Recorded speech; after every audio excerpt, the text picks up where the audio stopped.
Hello guys, welcome back to another video. Today I've got for you this absolutely beautiful Mercedes E-Class, and as always we're going to do a quick walk around just so you can see the condition of the car, and then we're going to jump inside and I'm going to show you all the interior features and gizmos and gadgets and everything that this car comes with.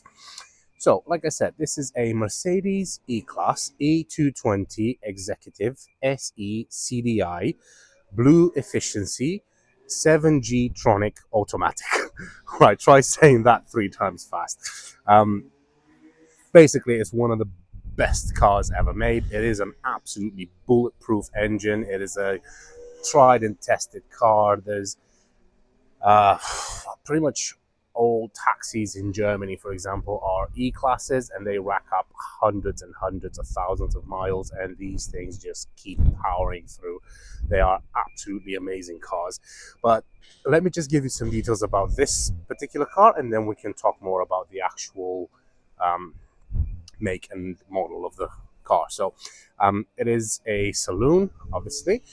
It has a 2.1 liter diesel engine. It puts out 168 brake horsepower, and it was first registered on the 20th of March 2012.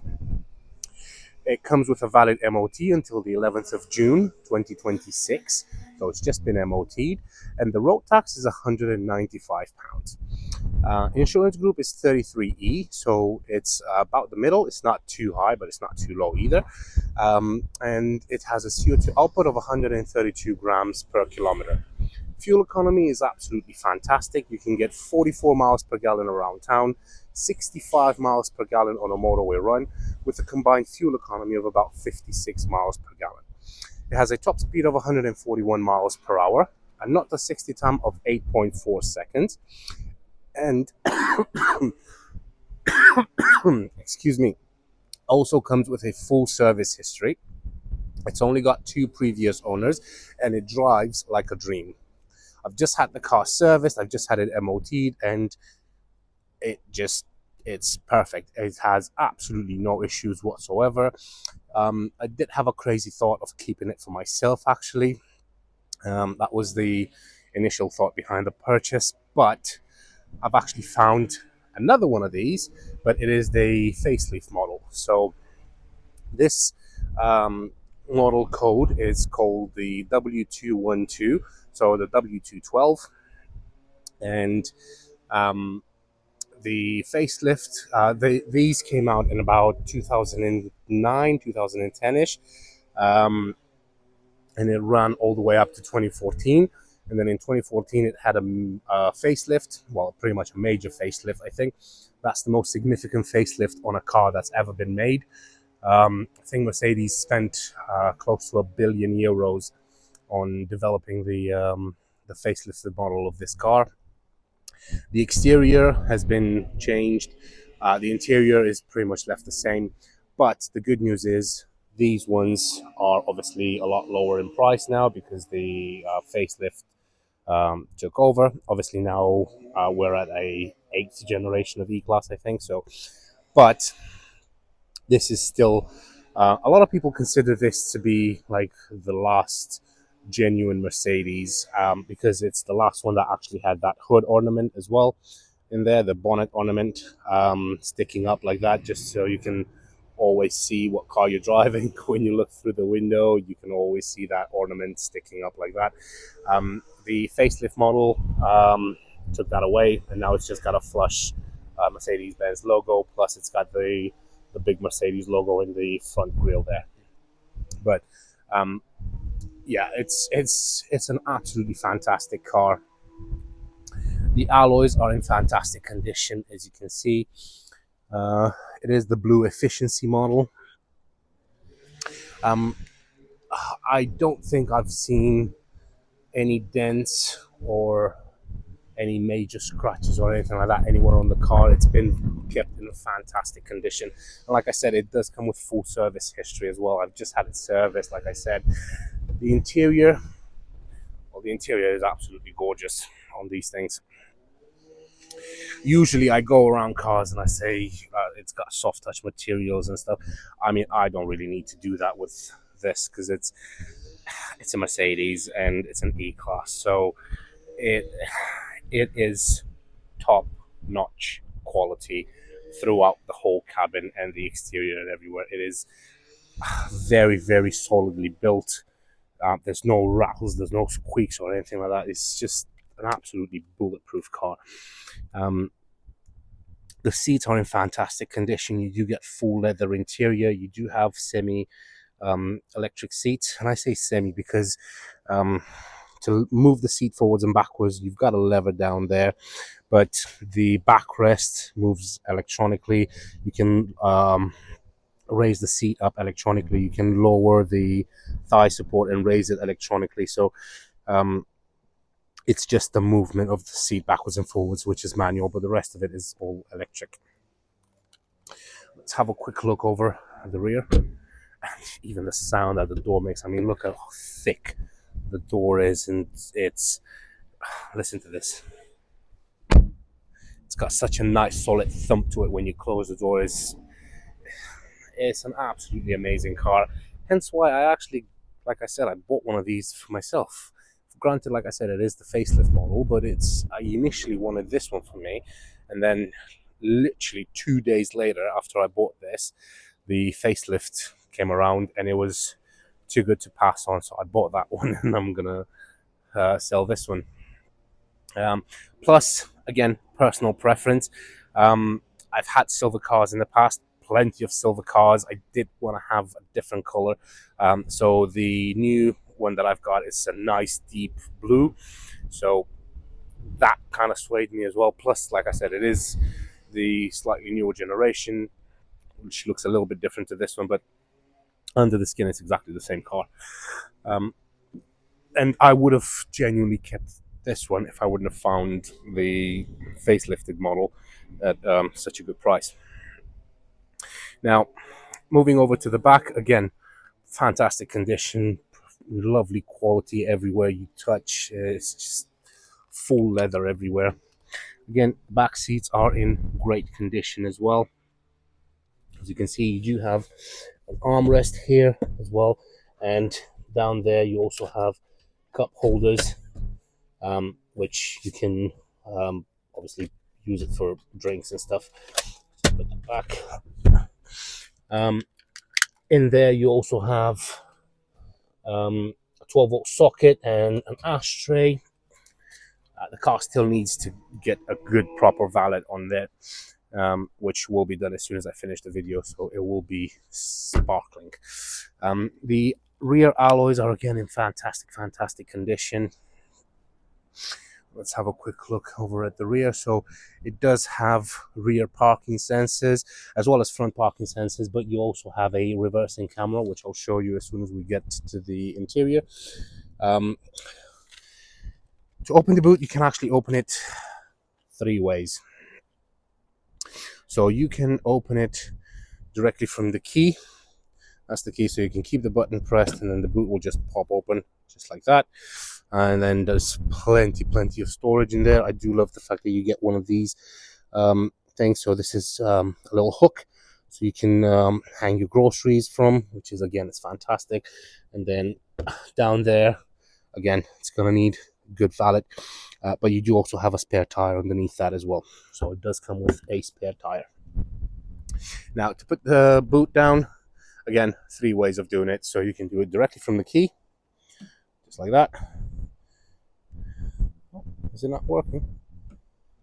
No, not from the key. So you can do it directly from the button there. So you can't lower it from the key. You can just lift it from the key, but you press the button and it goes down. You can literally just close it normally as well. So the electric side of things doesn't affect it in any way if you just slam it down. The other way of doing it is from a button on the driver's door. So you can lower it and raise it directly from that button there. Moving over to this side, again, alloys, fantastic condition. And having a look over behind the driver, again, really good condition throughout. I mean, once this car is going to have a good proper valet, it's going to look like new. And here's a little secret, a little trick. the Mercedes. So let's say it's really hot outside, it's like 40 degrees or whatever, and then obviously the car gets like really hot inside. What you can do is see this little black button here. Well, it's not really a button, it looks like a button, but it's not a button. It's basically an infrared scanner. So if you keep the key here and then just press the unlock button and keep it pressed, you're gonna see all the windows rolling down. So by doing that, you let all the heat come out, and then just wait until it gets a little bit cooler inside so you can jump in, because obviously being leather, if it's very hot outside, it will tend to get quite hot. But you can also raise the windows up as well. So again, same thing, just keep this end of the key pointed towards that, keep the unlock button pressed, and then all the windows will roll up as well, just like that. So it's very simple. Obviously we're going to unlock it now because I need to jump in. Driver side, again, another cool thing is that the doors open nice and wide, so it makes getting in and out of the car very easy. You do have front and rear electric windows. Like I've said, you've got electrically adjustable mirrors, plus you've got electric folding mirrors as well. The driver's seat, which obviously sees the most wear, it is in very, very, very good condition, fantastic condition. And this one is, again, same as the passenger seat, semi-electrically adjustable as well. You've got a lock and unlock button here to lock and unlock the car. It's the same on the passenger side. You can probably see it there. And let's just jump inside. I'm going to move the seat backwards a bit. There we go. So this is your light switch. So obviously you've got auto lights, so you can leave it on auto and then the car will turn the lights on and off as and when it needs to. You've got your front fog lights. This is to adjust the position of the headlamps. You got your handbrake lever over here because you've got a manual handbrake. You can see that third pedal there, a small one. So that is your actual handbrake. And so to engage it, you just press that pedal. To disengage it, you just pull on this handle, and that just lifts up from there. Key goes into the ignition over here. Then you've got all the lights come on in the dash. Let's put it into the second position. So all your lights coming on, and then the car starts straight away. No issues at all. Now that flickering that you see in that screen, it's not actually there. It's because of the frame rate of the camera. Now, let me see if I zoom it in. See, there you go. It's stopped. Well, it still flickers a little bit, but it's because of the frame rate of the camera. That's why it's flickering like that. But when you look at it, it doesn't do that. You've got this nice. The steering wheel actually is from the AMG style ones and the newer generation, because this car still came with a slightly older shaped steering wheel with like a 4-spoke on the sides. I think this one looks a hell of a lot better. It's more modern. It looks a lot better than the one that it originally came with. It is obviously multifunction steering wheel. So from this side, you can control what's happening in that screen there. So you can go down. That shows you instant MPG, distance to empty, your digital speed, plus your mileage. So the car's covered 105,594 miles, which is absolutely nothing for these engines. And moving left and right, you navigate through different screens. So you've got trip, navigation, audio, telephone, assistance, service, settings, and back to trip. There's loads of sub menus here that you can play with, and there's plenty of things that you can do. That's for your volume up and down. Let's just mute that because I don't want you to distract my video. That's for your telephone. That is peeling off a little bit from there. It's just a little plastic which is peeling off the plus button. I mean, it is what it is. I can't do anything about that. You've got your voice assistant over here, plus you've got your paddles over on the back, so you can change gears manually as well. That's obviously plus, and that's the minus one. Behind the steering wheel, you've got your gear lever over here, gear selector, which I think is an absolutely perfect place to put it. You do need to get used to it a little bit because The last thing you want is to turn your wipers on when you're doing 70 miles an hour. You push this up towards reverse, because I don't think the car would like that very much. Although I'm pretty sure it's got all sorts of safety features that will stop you from even getting it out of drive or something. But just in case, everything is being done through this stalk here, which we'll get to that in a second. But yeah, it's very simple to operate this. So foot on the brake, push down for drive, and you can see it changes to drive there. Now it says vehicle not in park, because the door is open, so obviously it doesn't really want me to leave with the door open. Go up once to get it in neutral, up again like that to get it in reverse, and when you get it in reverse, your backup camera kicks in as well. It's a very good quality camera as well. And then park is just press the button there, and that gets it into park straight away. You've got obviously your instrument cluster at the top there, and starting from the left, you've got your fuel gauge. Then you've got your clock over there. It's really nice that they've incorporated a clock there, so you can always tell what time it is. You've got your speedometer in the middle there. Plus, like I said, you also have digital speed. If you go here, you also have your digital speed in there. You've got your rev counter over to the right, and then the furthest one here is your water temperature. Very simple. At the top here, you've got your cruise control, which is your speed limiter. It's very easy to set. When you're doing a speed, you just lift this up, and then the cruise control kicks in. It's already showing me in there. It was already showing me that cruise control is activated. And then over here, this is where you do quite a lot of stuff. So obviously you've got your indicators up, and then if you just go gently once, gentle tap, you got a 3 indicator, and then the same thing if you go down, you got 1, 2, 3, so it indicates 3 times, both left and right. The wipers, you select them by turning this stalk here. I'm not going to do it because the windscreen is clean, and I just don't want to ruin the blades basically. But yeah, you just rotate this, and then it's got auto wiper, so you leave it into the next position, and that will turn on as and when it needs to. If it starts raining, it will turn on. And then you've got the main beam, so you push this forward, and that activates your main beam, or you can just push it, pull it backwards, and that just flashes your main beams. Let's just leave the steering wheel back there. That little black line there, that's your parking sensors. So that fills in with a few lines.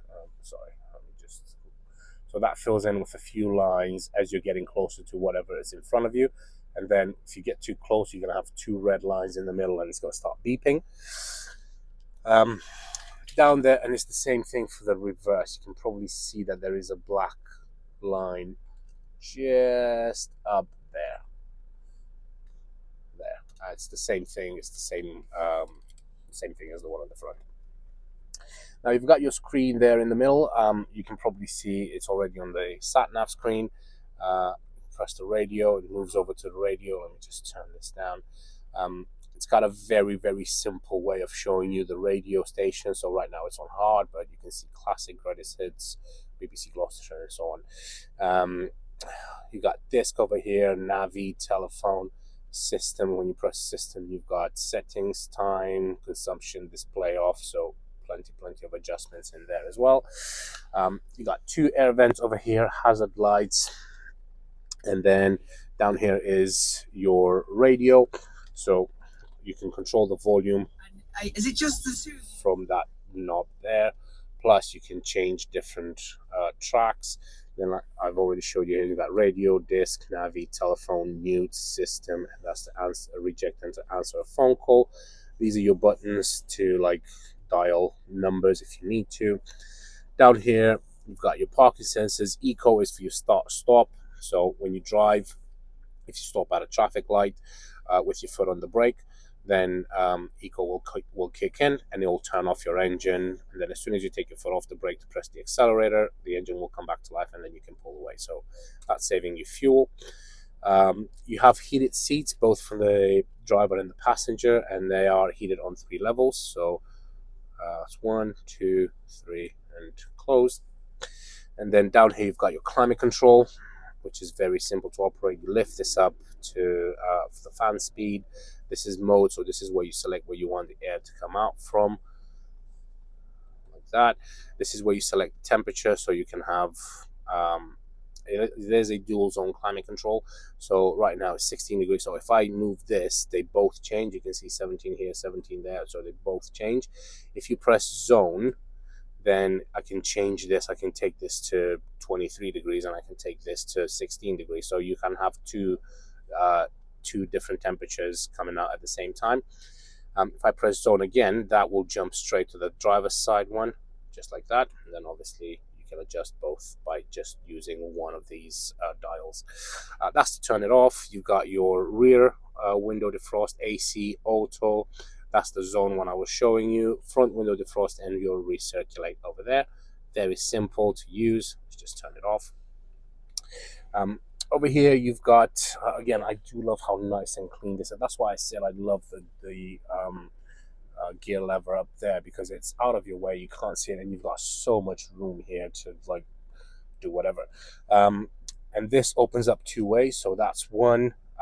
So you get two cup holders in there, and then if you push it again, you also have a 12-volt socket and some more storage in there. And then you can close it by just pressing that, and then it just closes just like that. This little swivel wheel here controls the screen in there, so you can move it up, down, left, right, and then rotate it as well. So right now it's down to radio, but let's just go. If I say I'm going into system, so you can go into settings, and then you've got display language, Bluetooth, reset, time, that's to change the clock, consumption,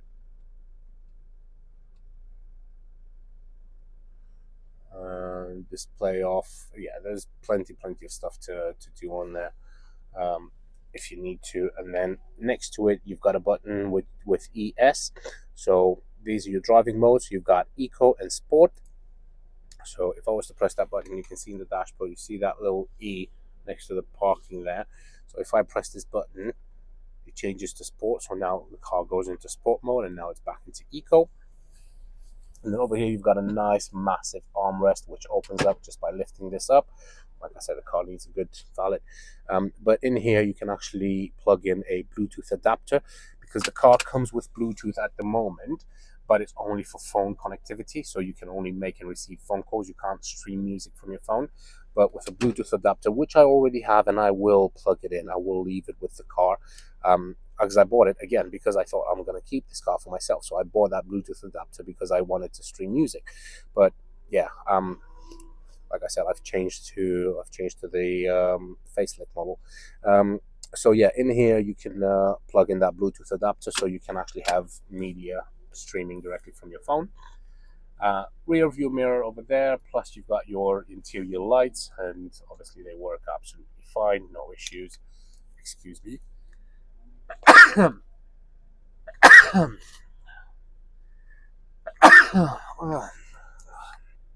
Sorry, I'm just struggling with hay fever like really badly, and I mean, I'm surprised I've lasted 23 minutes without sneezing, so that's a personal record for me. You got your sun visor here, plus you've got a vanity mirror in there as well, and you've got your interior light at the top here as well. So when you open this, that comes on. Yeah, I think that's pretty much it. Oh yeah, the seats, the passenger side and the driver's side come with lumbar support.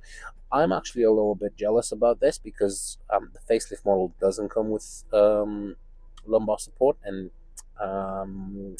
slightly annoyed by that, because I do love my lumbar support.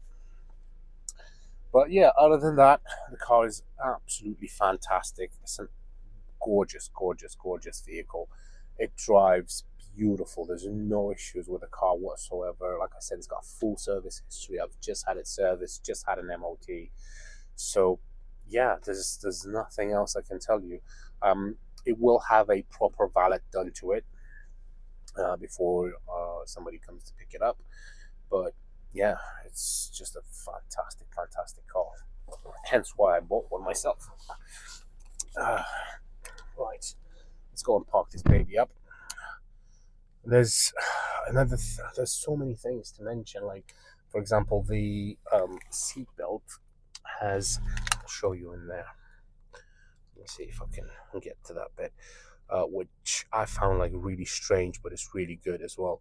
So if you go down to convenience, seatbelt adjustment, see, so basically what that does, it might scare you the first time. So you put your seatbelt, and then all of a sudden the seatbelt tightens around you, because it's basically what it's doing is trying to adjust to your body, um, to give you like the most secure way of having the seatbelt on.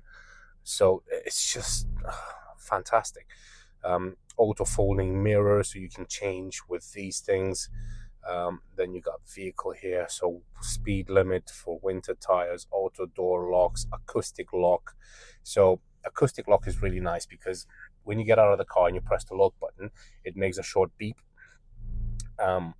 Some people hate that. I personally love that because once I've pressed that button, I know that the car is locked, so I can walk away knowing that the car is locked rather than having to like pull on the handles once I've pressed the lock button.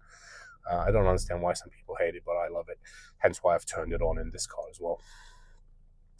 So you got your daylights, ambient lighting. So it does have ambient lighting down there. It has ambient lighting. It is level 5 at the moment, but the lights are turned off. Now the ambient lighting should be on. Can't probably see it because it's too it's not dark enough, but it does have ambient lighting as well. Surround lights. Oh, sorry, let me just go there. Surround lights, light delay. There's loads and loads and loads instrument cluster, so it shows miles, but there's loads and loads of zero messages, so there's no messages. Basically that's where you would get error messages, tire pressure assist plus, next service B1 360 days. So I've just started service like 5 days ago. What else? Assistant, so that's your ESP, your traction control, obviously it's turned on, and attention assist deactivated. Attention assist is basically that little coffee cup there. So when you drive the car, I just leave it off because I hate seeing that coffee cup there. It always makes me want to buy a coffee. It's basically the car trying to tell you if it senses you're a bit drowsy or if you're getting tired or something, it'll pop up with an error message. Well, not error message, but it'll pop up with a warning message, plus that little coffee cup there telling you that you need to take a break. Well, I don't really want a car to tell me when I need to take a break. I want to take a break when I need to take a break. So, yeah. Anyway, let's go and park this baby up, and then it's gonna have a full valet done probably today or tomorrow. But it is a absolutely fantastic car. So right now it's in drive. The handbrake is not engaged, and I do love how you can see that ornament there. It's absolutely fantastic. But I'm gonna park it up right here next to my Ford Kuga, which is next in line to take photos of, and then reverse, just lift this up, and the camera kicks in straight away. Don't want to hit my little Toyota Aygo. No, not Aygo, IQ, sorry. There we go. Right next to the right, let's park this up. And that is it. That is all done. Right. Well, if you're interested, as always, don't hesitate to contact me. I'll be more than happy to answer any questions you might have. You can find me on 01684 355 032, or you can email me at vindemotors@gmail.com, or you can go into our website, which is www.vindemotors.co.uk. Thank you very much for your time. I really appreciate you sticking all the way to the end. It's been half an hour of me talking about a W212. And yeah, again, if you're interested, message me, or if you have any questions, queries, burning issues, anything like that, you can leave them in the comments and I'll do my best to get back to you as soon as I can. But other than that, thank you very much. Have a great day, and hopefully I'll see you soon. Take care. Bye-bye.